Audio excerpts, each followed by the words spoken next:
Quite a while. A little bit of a disclaimer. I hope you boys will forgive me. There's a couple of jokes that I wrote tonight that don't tell them at school, okay? I was in a mad dash to get some jokes written because I've been doing the same old material for a number of years now. So a little bit about me. I'm from here. I was born here in Riverton, and I actually live 3 blocks from where the old hospital used to be. So I didn't fall too far from the tree. I used to work in Lander. I'm a preschool teacher, and I just started working for a company called Child Development Services. And I was working in Lander, and that was right when the gas prices hit the roof. And so it was costing me like $60 a week just to get to and from work. And so luckily they gave me a classroom in Riverton, so I'm only 2 blocks from home now.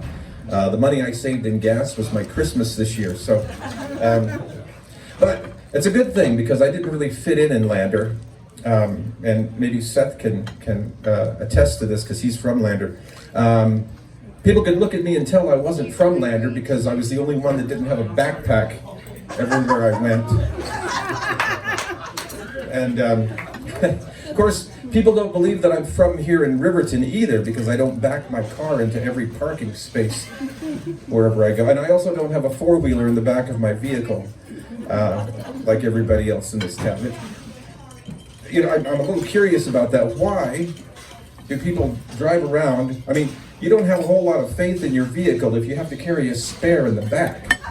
Have you noticed that? And they're all Fords. Have you noticed that? Okay. All right. I knew that would be a mixed reaction. So, Mr. and Mrs. Collins are here tonight from Shoshone. Good to see you. I'm from Shoshone as well.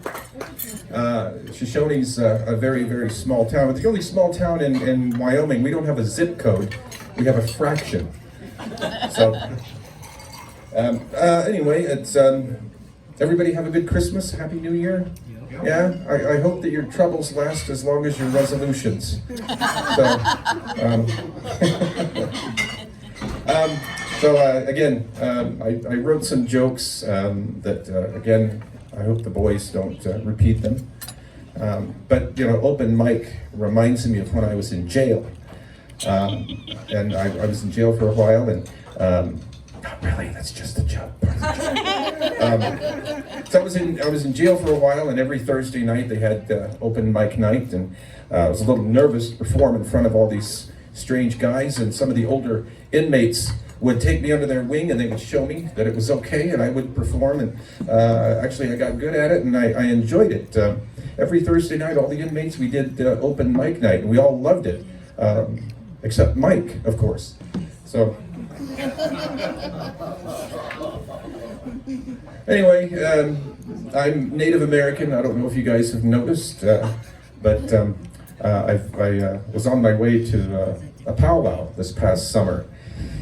And, you know, it's nice to see that natives, you know, most natives that you meet aren't full-blood Arapaho, or they're not full-blood Shoshone. And I was on my way to the powwow this summer, and there was a guy up ahead. He was pulled over to the side of the road. He was broke down, and so I pulled over to see if he needed help. As it turns out, this guy was half Jewish and half Arapaho. And he didn't even have to tell me that. I could just tell as soon as he started talking to me. I pulled up behind him and I got out, and here's this Jewish Arapaho. He's like, "Can you believe this? Can you believe this?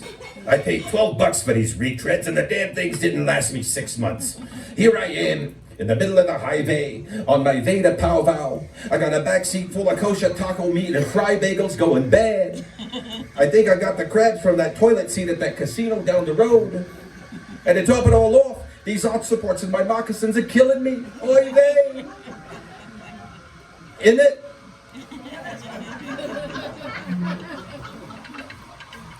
So I was making jokes about Fords and 4-wheelers and all that, and I shouldn't talk because as a Native American, my very first car was a res runner. Are you guys familiar with that term? Res runners, res rides? Yeah, my first car was a res runner. It was a 1963 Dodge son of a bitch.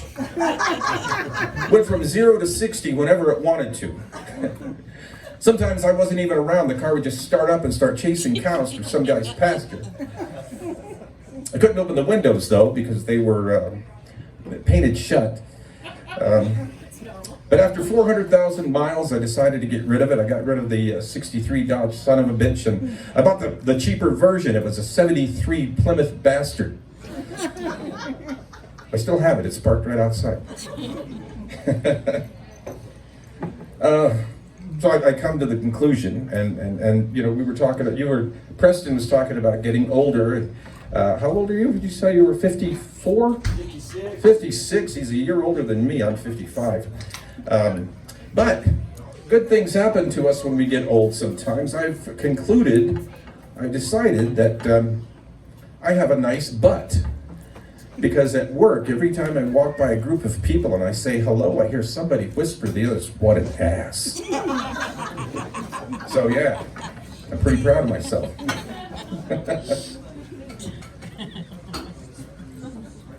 Let's see here. Now, a lot of these are brand new. You guys are my guinea pigs. So far you haven't killed me. So, you know, somebody asked me how I go about writing a joke. And it's kind of hard. I mean, is songwriting, is that difficult? A little bit, yeah. I couldn't imagine. I don't even know how I would approach that. But writing a joke could be a little bit bad. But sometimes it just happens. And like I was in Safeway. I missed that store, by the way. I was in Safeway years ago, and there was a woman in front of me, and I didn't have one of those sticks that divided the groceries.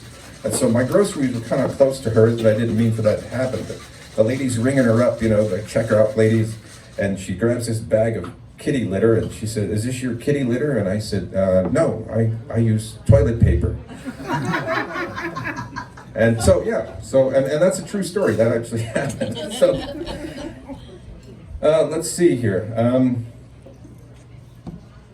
Anyway, so we were talking about getting old. I'm glad you guys mentioned that because, you know, at 55, you know, and people, when you say that you're getting old, it doesn't necessarily mean, because when you say that to older people, they say, "Oh, you're not old. You know, how old are you? 55? Oh, you're just a kid." No, I'm no longer a kid. I don't feel like I'm a kid anyway. But the reality didn't set in that I'm 55, well, 50, when I was 50. It didn't set in until I got my first issue of AARP magazine. And what made me cry was that Bruce Springsteen and John Cougar Mellencamp were on the cover. Made me cry. But, you know, when I was younger, I used to date older women. When I was in my 30s, I dated women that were in their 40s or early 50s or whatever. It was very flattering to be walking around with a beautiful older woman on your arm, you know. And I don't do that anymore. My wife is from Shoshone, Amy. She's 10 years younger than me. And this makes me feel like a dirty old man because when I was stationed in Germany, she was in the 3rd grade. I think of it in those terms, and now I feel like a dirty old man. But she's 10 years younger than me. She's 45. I'm 55. But so I used to date these older women, and I was thinking about it the other day. If I was still dating these older women, you know, going out on a date with one of them would be like going to the senior center for lunch. You know. For their birthday, I would buy them like tennis balls for their walker. You know, taking them out dancing. You know, they're sitting there gyrating their hips, not because they have rhythm, but because they're about to break.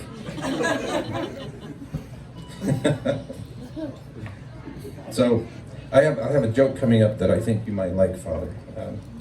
So I was looking through some old letters and stuff that I had packed away, and I found a letter that I wrote to my father when I was in high school, and I read it. It brought a tear to my eye. I thought I might share it with you guys if you don't mind. So he came home and he told me about this. He saw this envelope that I had put up on the dinner table, and it says, "Dear Dad, it is with great regret and sorrow that I'm writing you.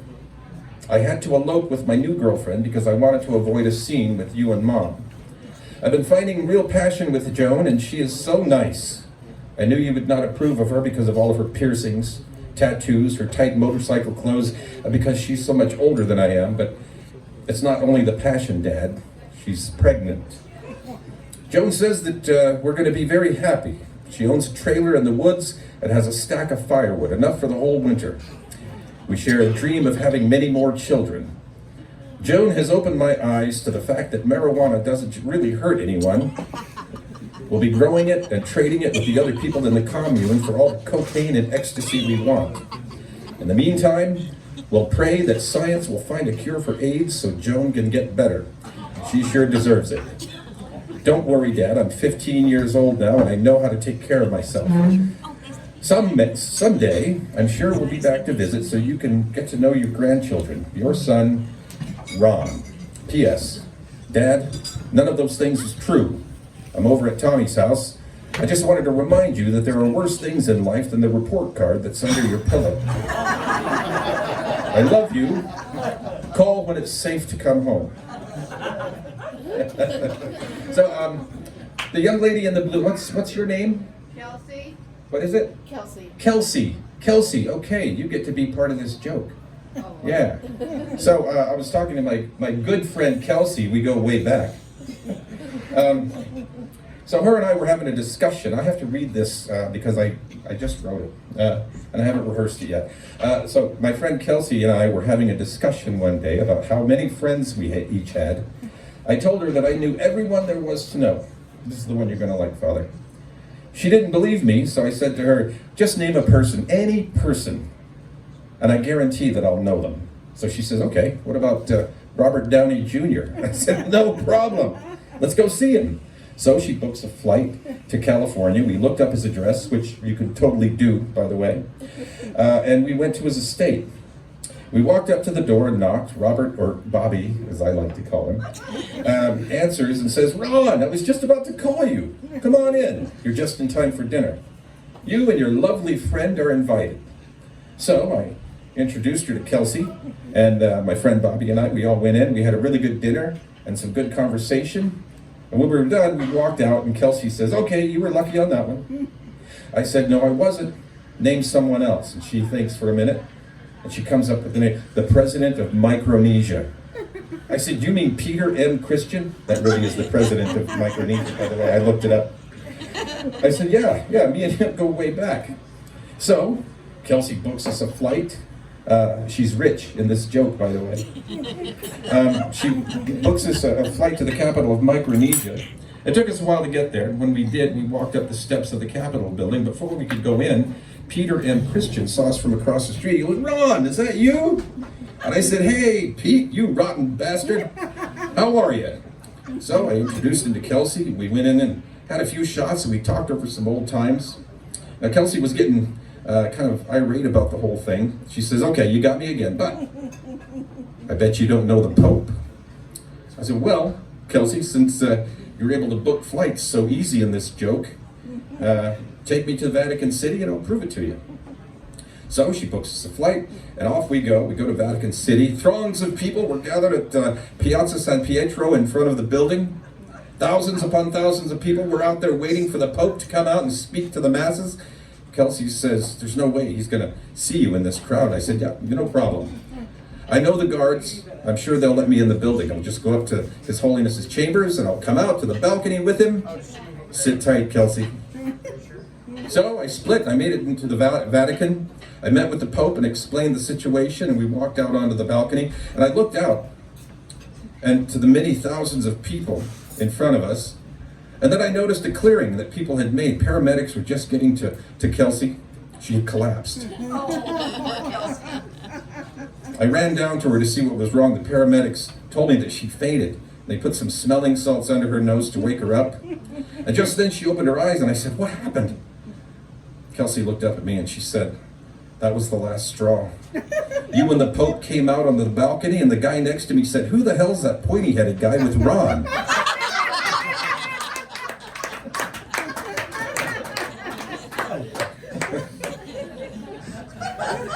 Merry Christmas.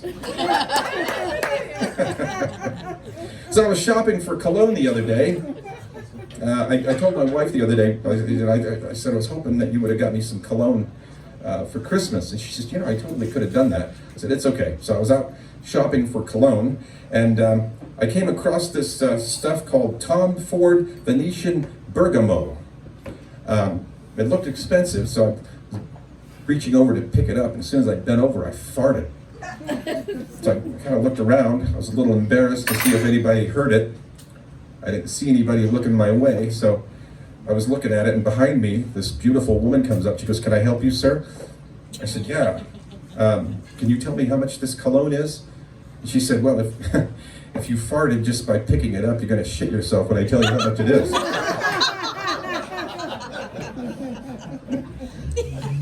All right, so tell a couple more here, and then we'll call it quits. Sure, I'm having fun, though. I used to do this professionally. I had an agent and everything.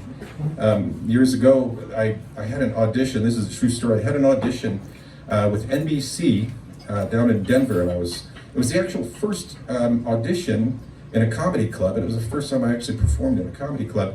And it was for the first ever Native American sitcom in history, television history. I was like, okay, I got to try this. So I went down there. There was about 60 people there. Out of the 60 people, the director had picked 3, and I was one of them, who was going to go to New York and audition at Rockefeller Center, where they do Saturday Night Live. So I was really excited about that. Unfortunately, it was 9/11/2001. So I used to make the joke that Osama bin Laden screwed up my show business career. A few years ago, I auditioned for a TV show. It was a police drama that was going to be shot right here in Fremont County on the reservation. And I got a part. It was going to go to Amazon Studios, and it was going to be like an 8-episode series, I think. And so I was like, I made it. I finally made it, and I only have to drive a couple miles from my house. We were, they sent me the script, and I had to sign this non-disclosure agreement. And I was so excited. Called all my friends and told them I was going to be on a TV show. And then we were like 2 or 3 days from shooting the pilot episode, and then the producer called and said, we can't do it. All the money that we had has been pulled. Apparently the reservation, the Arapaho tribe, was throwing money into this project, and all of a sudden they pulled it suddenly, only to find out that there was a movie that came out shortly after called Wind River. The TV show that I got cast in was called Wind River. And so the Arapaho tribe decided to throw all their money at a movie that wasn't even shot here, rather than support those of us who were going to shoot the show here and promote this reservation. So now it's like, not only did Osama bin Laden screw up my show business career, but my own damn people screwed it up too. So anyway, that's why I'm here doing this for free. So one more, and then I'll call it quits. This old man here in town. I was hoping Mr. Irvin, Tim Irvin, was going to be here because I was going to make him the butt of this joke. He's in Alabama.